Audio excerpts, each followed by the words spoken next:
ఆదికాండం 32వ అధ్యాయం. యాకోబు కన్నులెత్తి చూచినప్పుడు ఏశావును అతనితో 400 మంది మనుష్యులను వచ్చుచుండిరి. అప్పుడు అతడు తన పిల్లలను లేయా రాహేలులకును 2 దాసీలకును పంచి అప్పగించెను. అతడు ముందర దాసీలను వారి పిల్లలను, వారి వెనుక లేయాను ఆమె పిల్లలను, ఆ వెనుక రాహేలును యోసేపును ఉంచి తాను వారి ముందర వెళ్ళుచు తన సహోదరుని సమీపించు వరకు 7 మార్లు నేలను సాగిలపడెను.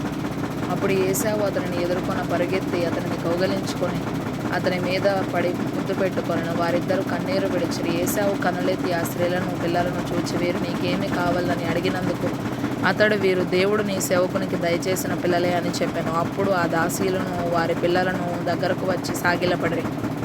లేయాయు ఆమె పిల్లలను దగ్గరకు వచ్చి సాగిలపడిరి.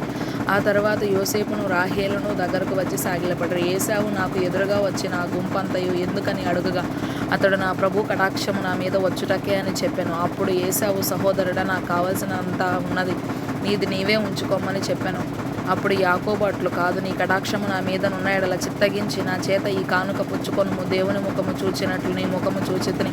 నీ కటాక్షము నా మీద వచ్చినది కదా. నేను నీ యొద్దకు తెచ్చిన కానుకను చిత్తగించి పుచ్చుకొనుము. దేవుడు నన్ను కనికరించను మరియు నాకు కావలసినంత ఉన్నదని చెప్పి అతని బలవంతము చేశాను గనక అతడు దాన్ని పుచ్చుకొని మనము వెళ్ళుదాము, నేను నీకు ముందుగా సాగిపోవుదునని చెప్పగా అతడు నా యొద్ద ఉన్న పిల్లలు పసిపిల్లలనియు గొర్రెలు మేకలు పశువులు పాలిచ్చునవి అనియు నా ప్రభువుకు తెలియను. ఒక్కదినమే వాటిని వడిగా తోలిన ఎడల ఈ మంద అంతయు చచ్చును. నా ప్రభువు దయచేసి తన దాసునికి ముందుగా వెళ్ళవలెను. నేను నా ప్రభువునొద్దకు శేయీరునకు వచ్చి వరకు నా ముందరనున్న మందలు నడవగలిగిన కొలదిని ఈ పిల్లలు నడవగలిగిన కొలదిని వాటిని మెల్లగా నడిపించుకొని వచ్చేదనని అతనితో చెప్పాను. అప్పుడు ఏశావు నీకు ఇష్టమైన ఎడల నా యొద్దనున్న ఈ జనులలో కొందరిని నీ యొద్ద విడిచిపెట్టుదునని చెప్పగా అతడు అది ఏలా నా ప్రభు కటాక్షము నా మీద నుండనిమ్మనెను. ఆ దినమున ఏశావు తన త్రోవను శేయీరునకు తిరిగిపోయాను. అప్పుడు యాకోబు సుక్కోతుకు ప్రయాణమైపోయి తనకొక ఇల్లు కట్టించుకొని తన పశువులకు పాకలు వేయించెను. అందుచేత ఆ చోటికి సుక్కోతు అని పేరు పెట్టబడెను. అట్లు యాకోబు పద్దనారాములో నుండి వచ్చిన తరువాత కనాను దేశంలో ఉన్న షెకెము ఊరికి సురక్షితముగా వచ్చి ఆ ఊరి ముందర తన గుడారములు వేసెను.